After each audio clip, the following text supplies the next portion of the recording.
c'est possible d'être chrétien et catholique, ben, nous en sommes la preuve, mais pardon, d'être sexologue et catholique, on en est la preuve, on n'est pas les seuls.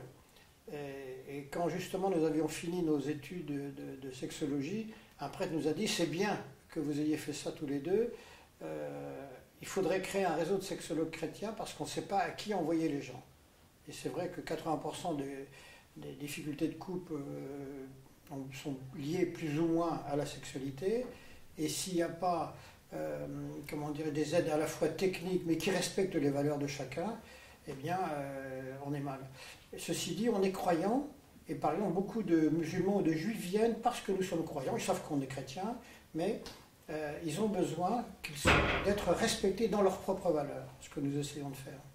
Alors il n'y a pas un problème dans le christianisme avec le corps, l'amour, la chair Je ne crois pas qu'il y ait de problème entre le corps et l'amour dans le christianisme.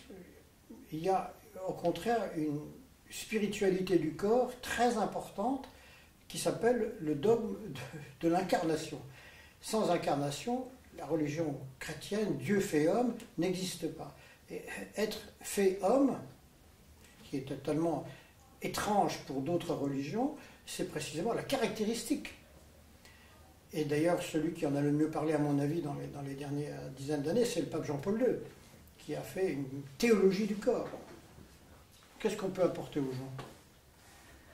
Déjà, on les accompagne dans leurs difficultés conjugales, affectives et sexuelles. Ils ont souvent besoin de soutien, et ce sont des gens qui viennent, qui sont souvent en grande souffrance, et beaucoup sont dans une situation d'adultère, ou le conjoint qui est en situation d'adultère. Et Olivier travaille beaucoup aussi avec les personnes qui sont en dépendance. Voilà, dépendance sexuelle, dépendance amoureuse. Et pour arriver à aider les personnes dans ce domaine-là, il faut d'abord qu'elles comprennent ce qui leur arrive, c'est-à-dire de comprendre comment ça marche. Et le premier rendez-vous, c'est d'abord de créer un rapport de confiance et ensuite de leur expliquer comment ça marche et qu'est-ce qu'on peut faire. On n'est donc pas orienté problème, mais solution.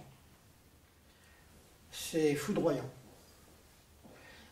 Quand vous avez l'annonce que votre conjoint vous trompe sans que vous le sachiez, homme ou femme, depuis 5 ans, 10 ans, 27 ans, c'est une catastrophe.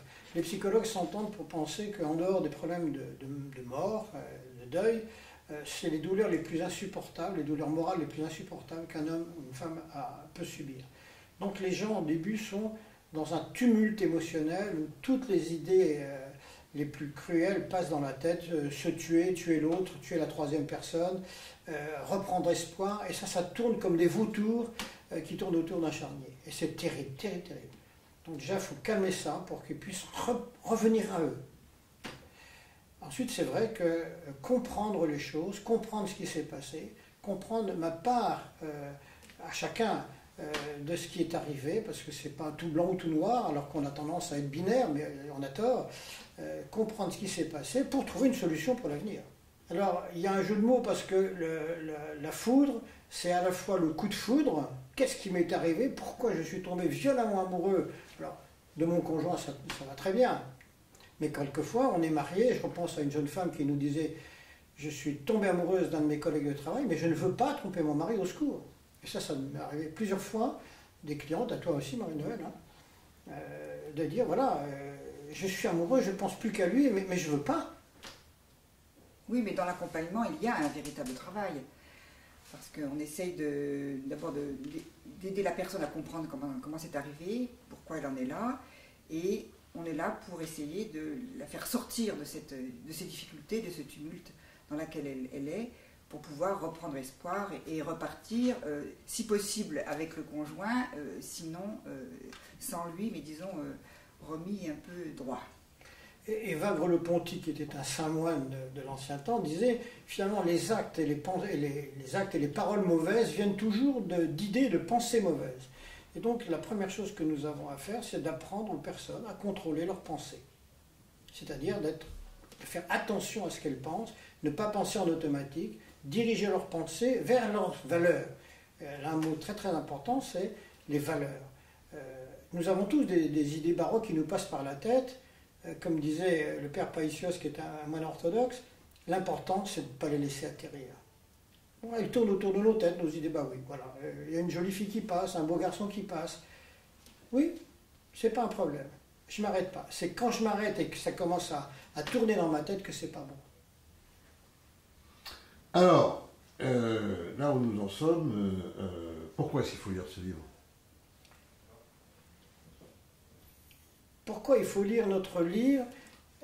Parce que nous l'avons écrit pour des personnes qui, ayant entendu parler du premier livre, Ne gâchez pas votre plaisir, il est sacré, ont dit, oui, mais nous, on n'y arrive pas, on a raté tout ça. Vous nous laissez sur le trottoir.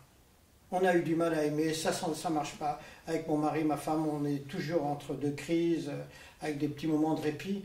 C'est pour ces personnes qui nous ont écrit ou qui nous ont témoigné de cette souffrance que nous avons écrit pour proposer des solutions dans les difficultés. Alors les difficultés les plus grandes, évidemment, à part le deuil de la perte du conjoint, c'est précisément les adultères de toutes sortes.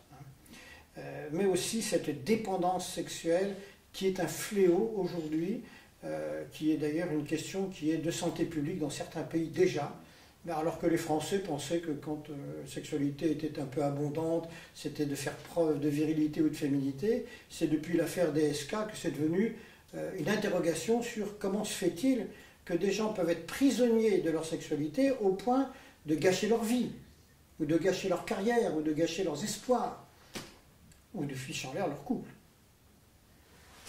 C'est un livre, je crois, qui est là aussi pour donner de l'espoir. C'est-à-dire, oui, on a vécu ça, mais on va pouvoir s'en sortir, on va pouvoir de nouveau aimer, de nouveau être heureux. Et je crois que ça, c'est important de penser qu'on peut ne pas rester terrassé par des histoires d'adultère ou autre. Tant qu'on n'est pas mort, on n'a pas perdu. Mm-hmm.